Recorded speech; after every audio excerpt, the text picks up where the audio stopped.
dear students, let's continue with the new topic.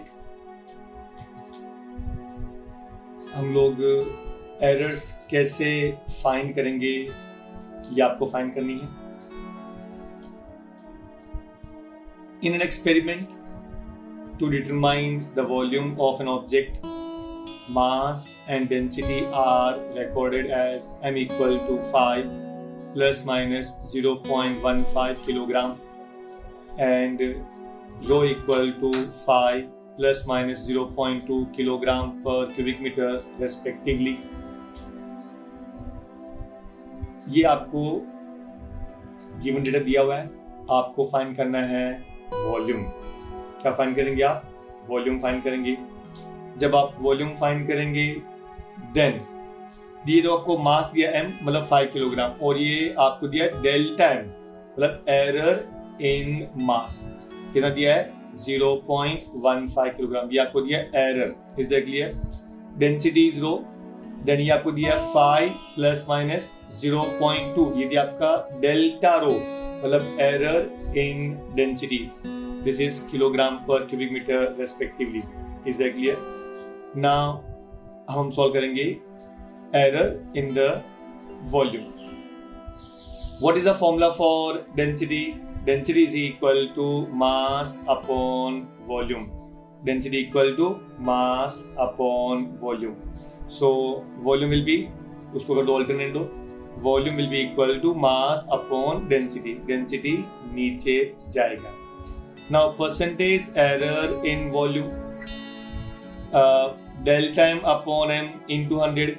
आपको ये चीज तो मालूम है कि अगर डिवीजन में रहेगा तो भी एरर को ऐड करना है, मल्टीप्लाई में रहेगा तो भी एरर्स को ऐड करना है. Is that clear? So percentage error in volume delta m by m into 100 plus division में है तो प्लस करेंगे delta rho by rho into 100. अच्छा अभी देखो ये हो गया delta m by m into 100. Delta m का वैल्यू कितना दिया आपको 0.15 डिवाइड बाय m कितना दिया आपको 5 into 100 plus delta rho 0.2 divide by rho कितना दिया है 5 इनटू 100. एग्री? नाउ 100 इनटू 0.15 15 तो 15 divide by 5 plus 0.2 into 100 20 divide by 5. Is that clear? Now अभी 5 into 5 5 3 जा plus 4 5 into 5 5 4 जा. So 3 plus 4 and that's equal to 7%. I hope you got it. I hope you got it. Pakka. So in this way we can find the error in any physical quantity. एक और question. The acceleration due to gravity is determined by simple pendulum of length L equal to 100 plus minus 0.1 centimeter. If time period t is equal to 2 plus minus 0.01 second, find percentage error in G. तो आप G के अंदर percentage error find करना है. देखो आपको length दिया है और आपको टाइम पीरियड t दिया है. तो एक्चुअली आपको formula we will study this formula in oscillation chapter के अंदर. The period of simple pendulum. Period of simple pendulum is nothing but what? T is equal to 2 pi root of L by G. I repeat, T is equal to 2 pi root of L by G. ये आपका formula है. लेकिन आपको दिया क्या था? L. Length L 100 centimetre. Then change in length मतलब error आपको कितना दिया है 0.1 सेंटीमीटर. टाइम पीरियड आपको दिया है 2 सेकेंड और चेंज इन टाइम आपको दिया है 0.01 second. I hope you got it. आपको फॉर्मूला मालूम है T is equal to 2 pi root of L by G. ये आपको फॉर्मूला याद रखना है. और वैसे भी शायद आपको याद रहेगा हम लोग ने डायमेंशनली भी इसको वेरीफाई किया था. अच्छा, अब आपको जी निकाल चाहिए, तो जी तो यहाँ पर है, तो सबसे पहले आपको इसको स्क्वायर करेंगे। सो ऑन स्क्वायरिंग क्या मिलेगा आपको, T square is equal to 2 pi का square 4 pi square into L by G. I hope you got it. अब उसको आप इन्वर्टेंड कर दो, जी को लेके जाओ ऊपर, टी स्क्वायर को नीचे, तो G is equal to 4 pi square into L divide by T square. I repeat, 4 pi square into L divide by T square. Now percentage error in G, अब कैसे निकालेंगे? अच्छा, दो बातें याद रखो, ये 4 पाई स्क्वायर है कांस्टेंट, इसका वैल्यू हम लोग डायमेंशन से नहीं निकाल सकते, तो 4 पाई स्क्वायर को आपको डिस्कार्ड करना पड़ेगा। बाकी बचा एल बाई टी स्क्वायर। दूसरी बात ये कि अगर डिवीजन में रहेगा तो भी आपको प्लस करना है, डिवीजन में रहेगा तो भी आपको प्लस करना है, सो इसको हमने प्लस कर दिया। फिर परसेंटेज एरर इन लेंथ, तो कैसे निकालेंगे? Delta L upon L into 100, division में है तो प्लस। अच्छा, याद आपको टी स्क्वायर, अगर जो टी रेज टू एन रहेगा तो एन टाइम्स करना पड़ता है, टी स्क्वायर है तो 2 टाइम्स करना पड़ेगा, टी क्यूब रहेगा तो 3 टाइम्स मल्टीप्लाई करना पड़ेगा। I hope you got it. So यहाँ पे टी स्क्वायर है तो करेंगे 2 into delta T upon T into 100। Agree? Now delta L by L, delta L का वैल्यू कितना? 0.1 डिवाइड बाय 100 इंटू 100 से मल्टीप्लाई कर दिया, plus 2 into delta T 0.01 upon T, it is 2 second. Is it clear? Into 100, ये आपका 100 से multiply किया, तो यहाँ पे 100 will get cancel, 2 will get cancel, यहाँ पे पीछे क्या बचेगा? 0.1, ये 0.1 प्लस यहाँ पे 2 कैंसल, 100 इंटू 0.01, तो 100 को 2 जीरो है, यहाँ पे 2 पॉइंट शिफ्ट कर दो, तो 1 2 के बाद मतलब 1 बचेगा, this is 1 and therefore total is 1 plus 0.1, that is 1.1%। क्या बचेगा? 1.1%। I hope you got it. This is the percentage error in the measurement of G. पक्का आपको समझा? कोई डाउट है? Very nice, let's continue. अभी significant figure, what is significant figure? Try to understand. It is बहुत important point है significant figures, और it is easy also. For example, अभी आपको 2 पॉइंट देते हैं, वो ये कि आपके पास एक मीटर स्केल है, जैसे अपना नॉर्मल 15 सेंटीमीटर का, तो उसके अंदर सबसे जो छोटी लाइन है वो कौन सी होती है? 1 mm की। जो लाइन, जो स्केल आप यूज करते हैं ना, वो 15 सेंटीमीटर का, तो उसके अंदर देखो 1 2 ऐसे सेंटीमीटर करता है, लेकिन 1 सेंटीमीटर के अंदर आपको 10 लाइंस और मिलती है, तो वो हर एक लाइन का वैल्यू कितना हुआ? 0.1 सेंटीमीटर, मतलब 1 सेंटीमीटर। तो जो मिनिमम थिंग्स आप उस स्केल से मेजर कर सकते हैं उसको बोलते हैं लीस्ट काउंट। देखो, आपके लिए नाम बहुत अलग लगता है, जब बार बार कॉलेज में पूछेंगे टीचर आपको ये लीस्ट काउंट कितना होता है, तो आप बोलेंगे लीस्ट काउंट नाम का चीज क्या होता है, हमको समझता ही नहीं है। लेकिन एकदम very simple word, least count का मीनिंग ये होता है कि कोई भी इंस्ट्रूमेंट से अगर आपने मेजर किया, उस इंस्ट्रूमेंट से छोटी चीज आप कितना साइज का मेजर कर सकते हैं, उसको बोलते हैं लीस्ट काउंट, और ये आपके लिए बहुत जरूरी है। अच्छा, एक इंपॉर्टेंट थिंग वो ये, जैसे अपना सेंटीमीटर स्केल था, उसका सबसे कम होता है 1 mm, मतलब 0.1 सेंटीमीटर, तो लीस्ट काउंट हुआ 0.1 सेंटीमीटर। उससे हायर पार्ट होता है वर्नियर कैलिपर्स, आपने देखा तो रहेगा वर्नियर कैलिपर्स। तो वर्नियर कैलिपर्स के अंदर जो वो 1 mm को भी 10 पार्ट में डिवाइड कर सकता है, तो उसका लीस्ट काउंट होगा 0.1 mm, और सेंटीमीटर में 0.01 centimetre. I hope you got it.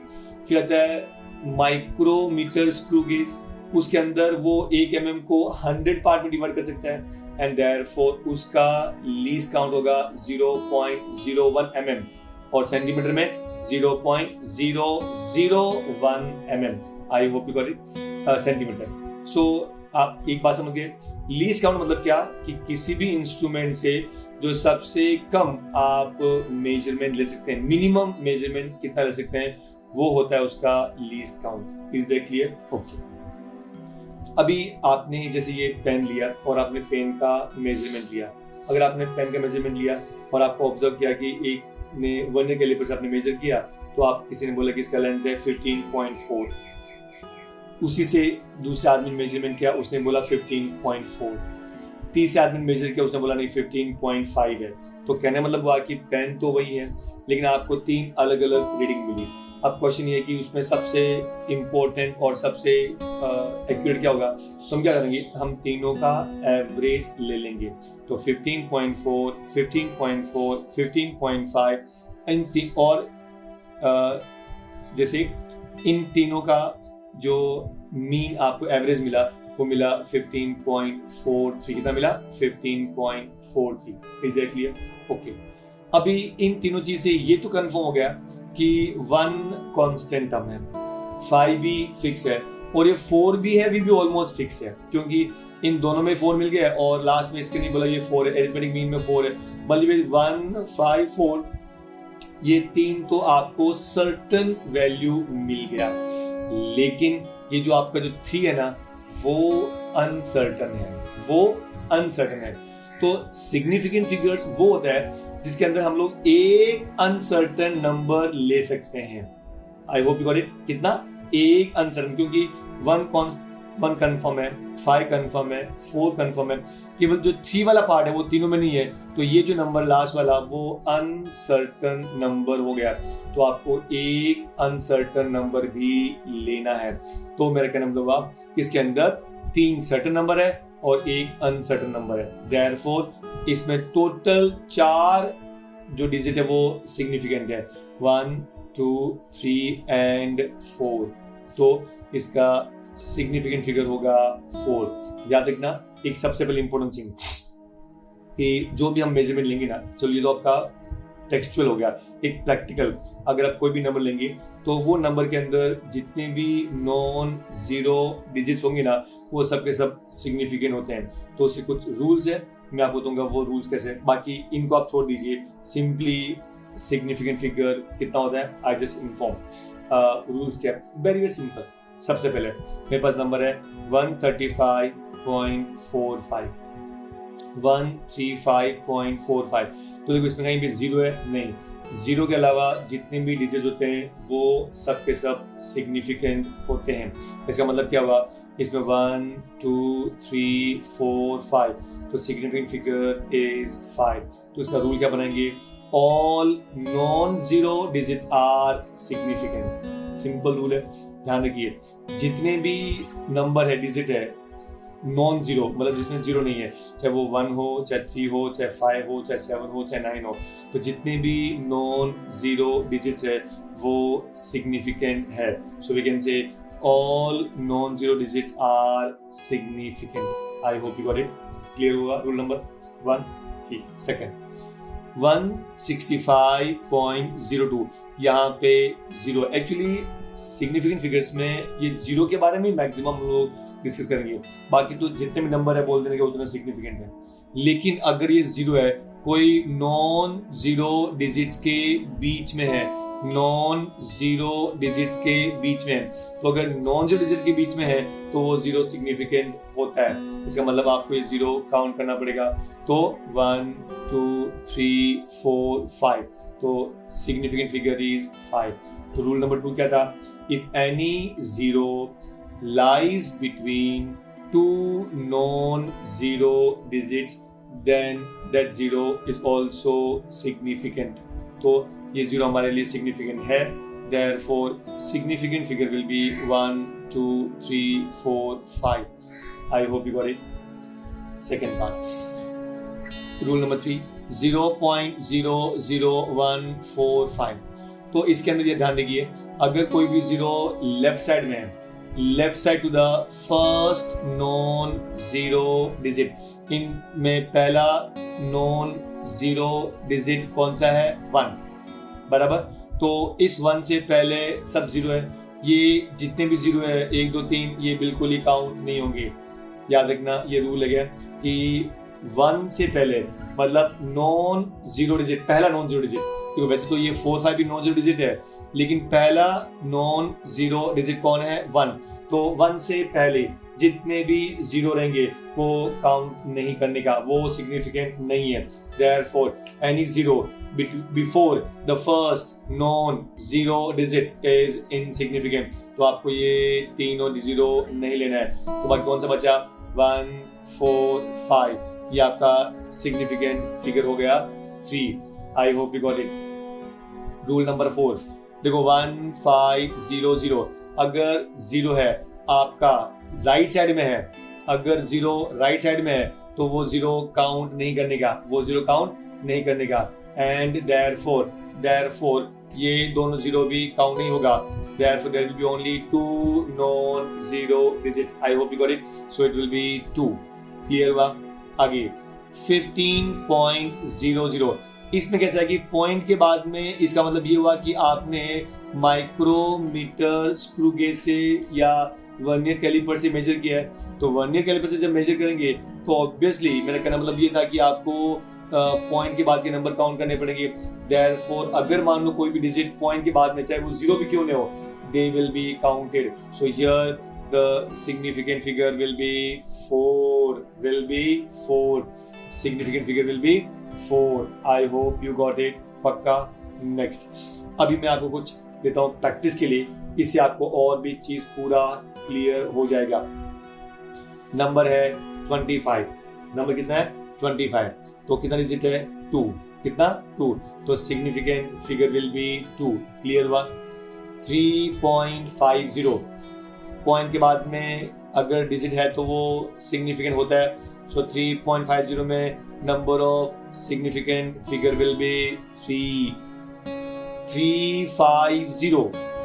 याद रखिए 350, ये जीरो काम का नहीं है, इट विल बी 2 ओनली। कितना? 2 ओनली।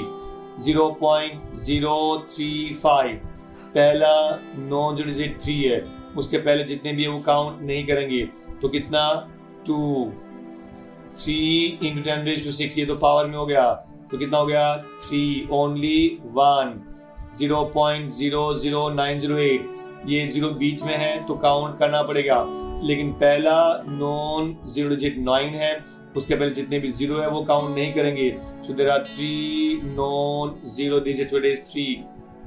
7 में देखो 89.900, पॉइंट के बाद में अगर जीरो है तो वो काउंट करना पड़ता है। तो कितना हो जाएगा? 1 2 3 4 5। Is that clear? फिर 0.008, 0.00, खाली सिंपली 008 है, तो पहला नॉन जीरो डिजिट 8 है और उसके पहले जितने भी जीरो है वो काउंट नहीं होंगे। And therefore there will be only 1। 1.678 × 10⁻³ ये 10⁻³ पावर में है, इनको आप भूल जाइए। उसके बाद कितना डिजिट है? 1 2 3 4। So number of significant figure will be 4। 13.5700, point के बाद में अगर जीरो है तो वो काउंट होते हैं। देयरफॉर यहाँ पे number of significant figures will be 1 2 3 4 5 6। I hope you got it. तो ये थे आपके सिग्निफिकेंट फिगर्स। अच्छा, सिग्निफिकेंट फिगर्स बहुत इंपॉर्टेंट, जब उसको हम लोग ऐड करेंगे, सबट्रैक्ट करेंगे, मल्टीप्लाई करेंगे, डिवाइड करेंगे, all these things will be very very important उस समय। याद रखना कब हमको कितना सिग्निफिकेंट फिगर लेना है जब हम ऐड करते हैं। जैसे फॉर एग्जांपल आप दो नंबर को ऐड किया, एक में सिग्निफिकेंट फिगर 4 है, दूसरे में 5 है, तो कितना अपने को मिनिमम लेना है जब आप ऐड करते हैं, सबट्रैक्ट करते हैं। That will do in coming videos. I hope you got it.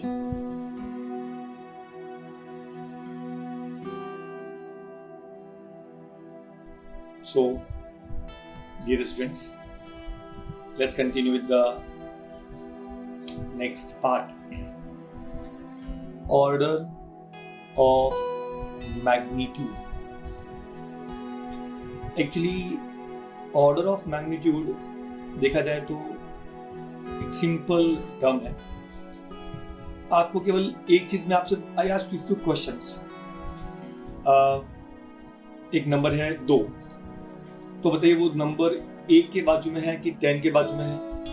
2 number जो है वो डिजिट 2 है, वो 1 के बाजू में है कि 10 के बाजू में? ऑब्वियसली 1 के बाजू में. एग्जैक्टली, कितना सिंपल है. If I ask you the number is 8, तो वो 1 के बाजू में है कि 10 के बाजू में? 10. तो उसको राउंड फिगर करेंगे 10. क्लियर. 2 किसके बाजू में था? 1. उसका राउंड फिगर करेंगे 1. अच्छा, 1 मतलब 10 रेज़ टू 0 इज 1. मतलब एक्चुअली आपको 10 के पावर में एक्सप्रेस करना है. ये नया वर्ड हो गया. Is that clear? पहले सिंपल. 3 किसके बाजू में? 1 के कि 10 के? 3. 1 के बाजू में, तो राउंड फिगर कर दिया आपने 1. 1 मतलब 10 रेज़ टू 0 इज 1. तो उसको बोलेंगे 3 is close to 10 raise to 0. Number है 21, तो ये इसके लोअर साइड 10, अपर साइड 100. तो 20 किसके बाजू में? 10 के बाजू में है या 100 के बाजू में? ऑब्वियसली वो 20 10 के बाजू में है. तो 10 मतलब 10 रेज़ टू 1. तो 20 को क्या लिखेंगे? 10 raise to 1. Agree. Suppose number है 85. नंबर क्या है? 85. तो वो 10 के बाजू में है कि 100 के बाजू में? 100 के बाजू में. 100 मतलब 10 रेज़ टू 2. तो 85 का order of magnitude 10 raise to 2. Is that clear? आपको पक्का समझा आपको? ओके. नंबर इज सपोज से मैंने बोला कि 125. तो 125 लोअर साइड 100, अपर साइड 1000. तो 125 100 के बाजू में है कि 1000 के बाजू में? 125 100 के बाजू में. तो 125 का ऑर्डर ऑफ मैग्नीट्यूड होगा 100, मतलब 10 रेज़ टू 2. लेकिन नंबर है 875. तो वो 100 के बाजू में है कि 1000 के बाजू में? 1000. 875 is close to 1000. 1000 मतलब 10 रेज़ टू 3. तो 875 का order of magnitude is 10 raise to 3. इसका मतलब क्या हुआ? ऑर्डर ऑफ मैग्नीट्यूड हमेशा हम लोग पावर ऑफ 10 में लिखेंगे.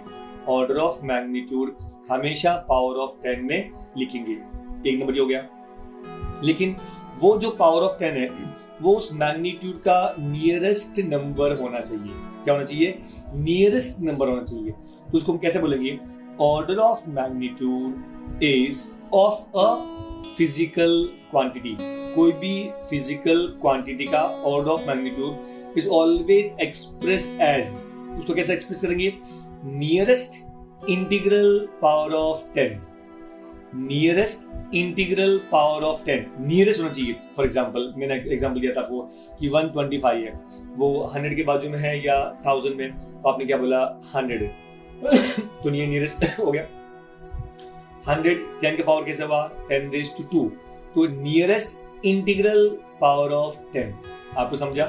सो order of magnitude of a physical quantity is expressed as nearest integral power of 10. तो जो पावर ऑफ 10 रहेगा वो इंटीजर होना चाहिए. ये आपको समझ गया सब? कोई डाउट आपको? ओके. अब एक्चुअली लिखने के लिए कैसे लिखेंगे आप? It is expressed as a into 10 raised to 9. अच्छा, ये a into 10 raised to n, sorry, a into 10 raised to n. तो 10 raised to n है, तो यहाँ पे a क्या होना चाहिए? 0.5 के इक्वल में या लेस देन. जो a है वो 0.5 के इक्वल में रहेगा या उससे बड़ा रहेगा, और वो 5 से छोटा होना चाहिए. तब जो 10 का पावर n रहेगा वो n विल बी इंटीजर, और वो ही आपका ऑर्डर ऑफ मैग्नीट्यूड होगा. आई hope you got it. n should be integer. लेकिन मैं इसमें ज्यादा बिलीव नहीं करता हूँ. मैंने अपना खुद का एक रूल बनाया. रूल बहुत सिंपल है, आपको याद रखना है, कभी प्रॉब्लम नहीं आएगी. Suppose, please try to understand. मेरे पास नंबर है 6400 किलोमीटर. आप पहले किलोमीटर को मीटर में कन्वर्ट कर दो. तो 6400 into 10 raised to 3. Is that clear? अच्छा, अभी आपको हमेशा ऐसा लिखना है कि point should be after 1 digit. I repeat, हमेशा ये अपना नॉर्मल रूल भी है कि कभी भी आप आंसर लिखेंगे तो जो पॉइंट है वो एक डिजिट के बाद में होना चाहिए। तो 6 के बाद में है तो वी विल एक्सप्रेस इन सच ए वे। हमने इसको लिख दिया 6.4 इंटू 10⁻⁶, बिल्कुल 3 तो यहाँ पर है 4 5 6, 10⁻³ यहाँ पे था 4 5 6, तो 6.4 इंटू 10⁻⁶। Is that clear? अब एकदम सिंपल रूल, ये देखना पॉइंट जो नंबर है, पॉइंट के पहले का जो डिजिट है, पॉइंट के पहले का डिजिट अगर वो 5 से बड़ा है या 5 है, याद रखना 5 भी है, 5 या 5 से बड़ा है। आई रिपीट, अगर ये 6.4 पॉइंट के पहले नंबर 6 है, यहाँ पे 5 भी होता था, 5 या 5 से बड़ा अगर ये नंबर रहेगा तो आपका जो 10 का पावर है ना उसमें एक ऐड कर देने का। तो यहाँ 6.4 5 से बड़ा है, तो 5 से बड़ा है, इसका मतलब क्या हुआ, यहाँ order of magnitude will B 10⁻⁶ plus 1, मतलब 10⁻7। I hope you got it.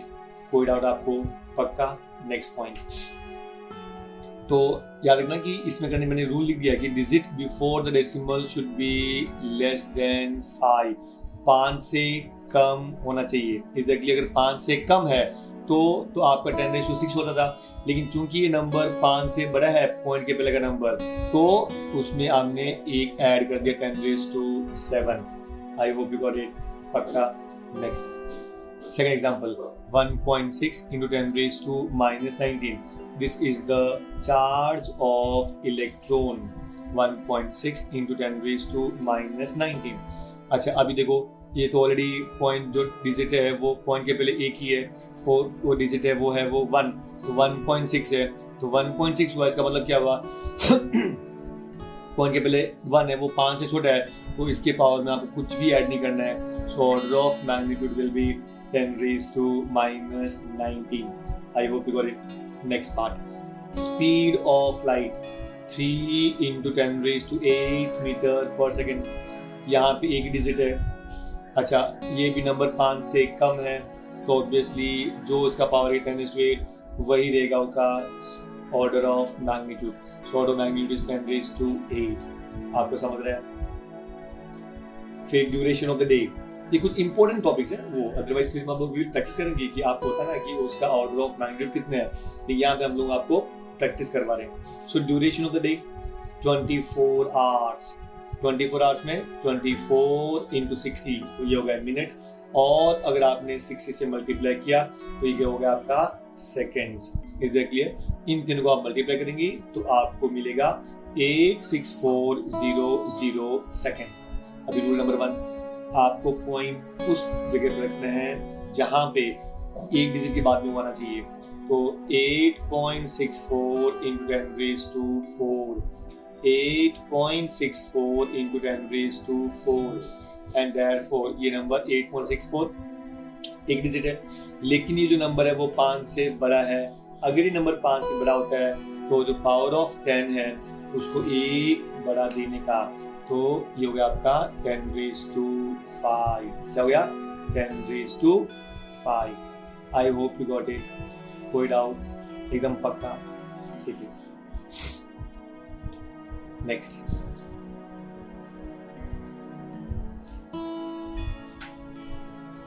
अब एग्जांपल देखिए 3960। नंबर क्या है? 3960। सो 3960 है तो कैसे लिखेंगे?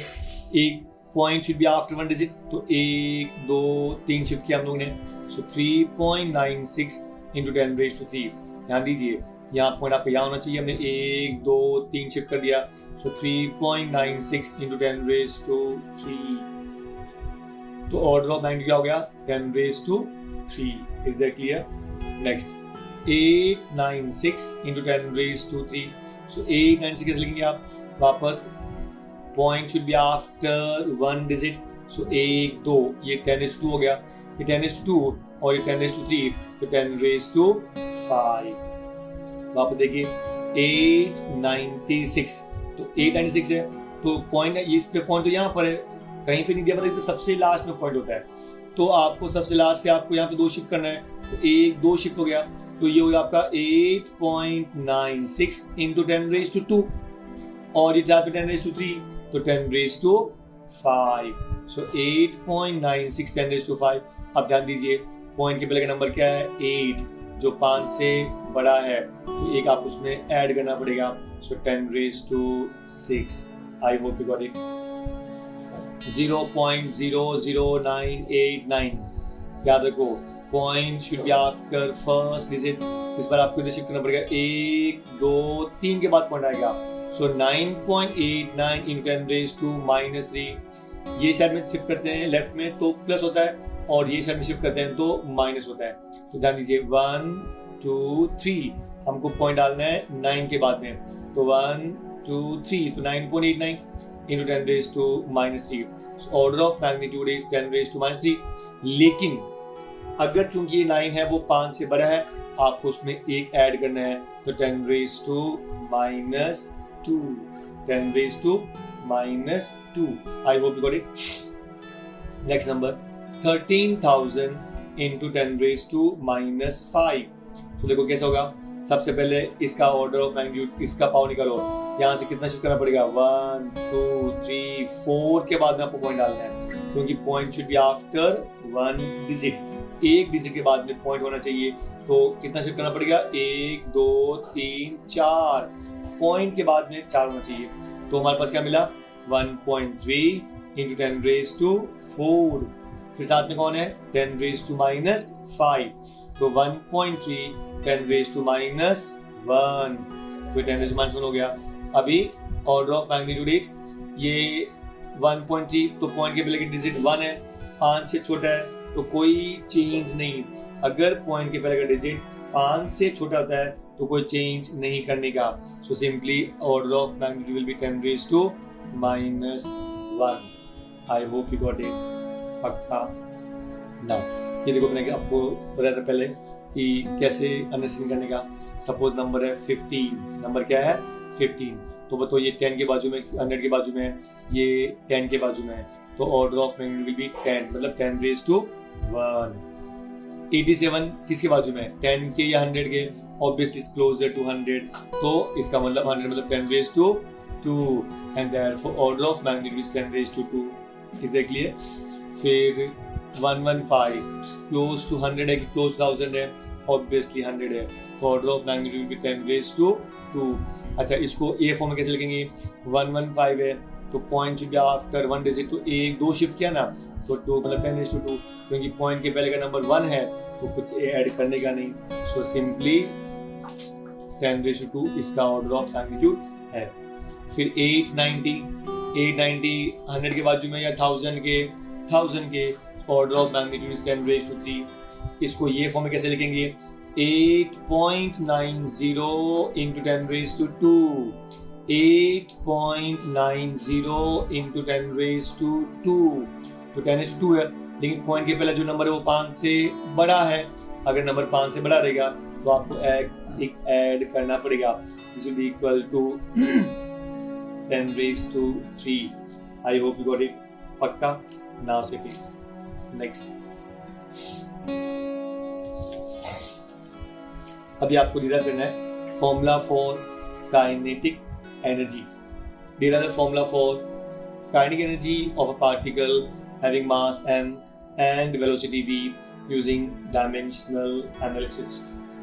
देखो kinetic energy E proportional to, उसने बोला कि मास पे डिपेंड करेगा, वेलोसिटी पे डिपेंड करेगा। हमको नहीं मालूम कि उनका पावर कितना होना चाहिए, अंदर की बात मालूम है। What is the formula for kinetic energy? Half mv², half m का पावर 1, v² v का power 2। So E proportional m raised to a, v raised to b. Is that clear? So E equal to k, m raised to a, v raised to b। अब जब dimension of E देखो तो dimension of E क्या रहेगा E का dimension E मतलब it's a work done मतलब force into displacement. तो फोर्स का क्या था L1 m1 T-2। आपको मैंने बोला था फोर्स का आपको लर्न करना है L1 m1 एंड T-2। याद रहेगा ये फॉर्मूला ऐसा है, डायमेंशन ऐसा है जो आपको लर्न करना ही पड़ेगा। और उसके बेसिस पे आप सबके सब डिराइव कर सकते हैं। Is that clear? मतलब मैं आपको ये नहीं बोल रहा हूँ कि सब लर्न करो, नहीं, पॉसिबल नहीं है। बाकी आप फॉर्मूले सबको मिल जाएंगे लेकिन फोर्स का आपको याद रखना है। तो फोर्स क्या था? L1 m1 t-2। तो अभी एनर्जी मतलब work done. So what's work done? Force into displacement. तो उसको फोर्स के साथ में आपको एक डिस्प्लेसमेंट L1 ऐड करना पड़ेगा। सो L1 + L1 L⁻², m1 t-2 मास का m1, वेलोसिटी का डिस्टेंस अपॉन टाइम, डिस्टेंस का L1 और टाइम t-1, तो L1 t-1। I hope got it, ये माइनस आ जाएगा आपका। क्लियर आपको? So L1 t-1, is that clear? ना अभी आपको सब्स्टिट्यूट करो।